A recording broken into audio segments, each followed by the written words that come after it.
halkani waa isgoyska Zobe Eki Zobe hadda waxaa loo yaqaanaa 14 Oktoobar 2 sano ka hor 14 bishii Oktoobar 2017 waxaa ka dhacay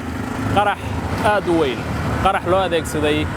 gaari walxaha qarxa laga soo buuxiyay oo loori ah gaari TM ah oo ay saarnaayeen walxaha qarxa oo aad u fara badan waxa uu ahaa qaraxii ugu xumaa abid ee ka dhaca waddankeena Soomaaliya waxa uu ahaa qaraxii ugu khasaaraha iyo dhimashada badnaa ee ka dhaca qaaradda Afrika waxana uu ahaa qaraxii labaad ee argagixiso ee ugu dhimashada badnaa dunida marka laga soo tago qaraxii September 11 2001 ka dhacay waddanka Mareykanka halkan aan taaganahay ayaa gaarigaasi uu ku qarxay waxana uu geystay khasaare dhimasho iyo dhaawac oo aad u weyn iyo burbur hanti oo ay adag tahay in halkan lagu soo koobo halkan aan taaganahay ayaa waxa ka samaysmay bohol aad u weyn waxana halkaas ku baaba'ay halkan dad aad u fara badan oo Soomaaliyeed halkan waxay ahayd goob camiran waxay ahayd meel ay nolol ka jirto dadku waxay u kala socdeen shaqooyinkooda iyo danahooda qaar ayaa cibaadaysanayay oo ku jiray masaajid halkaas ku yaala oo wali aan si dhammaystiran loo dhisin qaar ayaa salaada u taagnaa kuwa kale ayaa rabay inay masjidka galaan qaar ayaa ganacsiyadooda ku jiray qaar ayaa gaadiidka halkan maraya saarnaa oo rabay inay u socdaalaan meelihii ay danaha ka lahaayeen businessyo aad u fara badan ayaa halkan camirnaa maalinkaas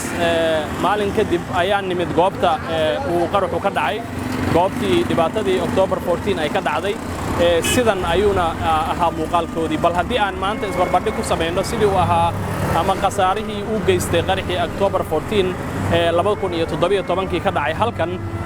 aanu isla fiirino sidii bal maalinkaas uu ahaa markii aan hawada ka sawirnay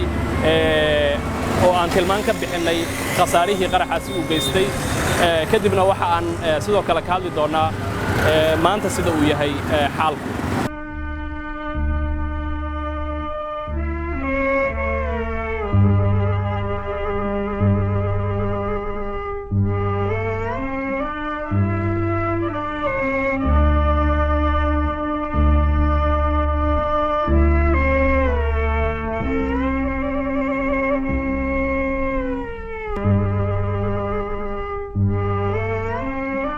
sida aad arkaysaan daawadayaal qaraxaasi wuxuu ahaa mid kamid ah kuwii ugu khasaaraha badnaa oo al-shabaab ay ku xasuuqeen in ka badan 600 oo qof oo Soomaali ah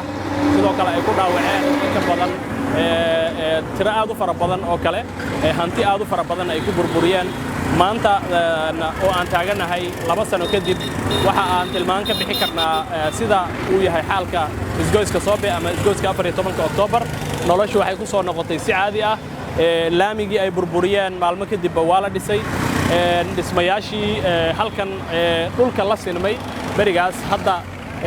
waxay u muuqdaan inay sidoodii ku soo laabteen qaarkood way ka qurux badan yihiin sidii ay markii hore ahaayeen oo waxa loo dayactiray ama loo design gareeyay si aad uga qurux badan sidii markii hore ay u dhisnaayeen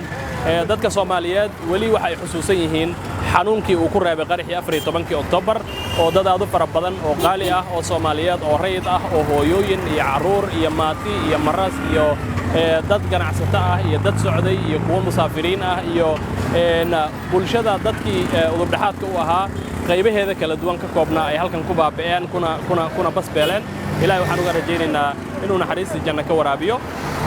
dadka Soomaaliyeed waa dad rajo ku nool ah waa dad hoobka iyo rajadu ay aad ugu xooggan tahay oo jecel inay noolaadaan laakiin al-shabaabka waxay jecel yihiin inay nolosha ka hor yimaadaan oo ay muujiyaan oo ku tartamaan oo ay qaadaan iskoorka ah in ay dadkii ugu badnaa ku dileen hal meel qaaradda Afrika ama dadkii ugu badnaa ee muslim ah ee hal goob hal daqiiqo lagu dilay dadkii dilay iskoorkaas ama koobkaas wuxuu u yaallaa al-shabaab intaas ayaanu ku soo gabagabaynaynaa daawadayaal barnaamijkan kooban ee aanu qeexista ugu sameeynaynay 2 sano kadib sida uu yahay xaalka isgoyska Zobe ama isgoyska 14 Oktoobar oo uu ka dhacay qaraxii mahadhada reebay 14 Oktoobar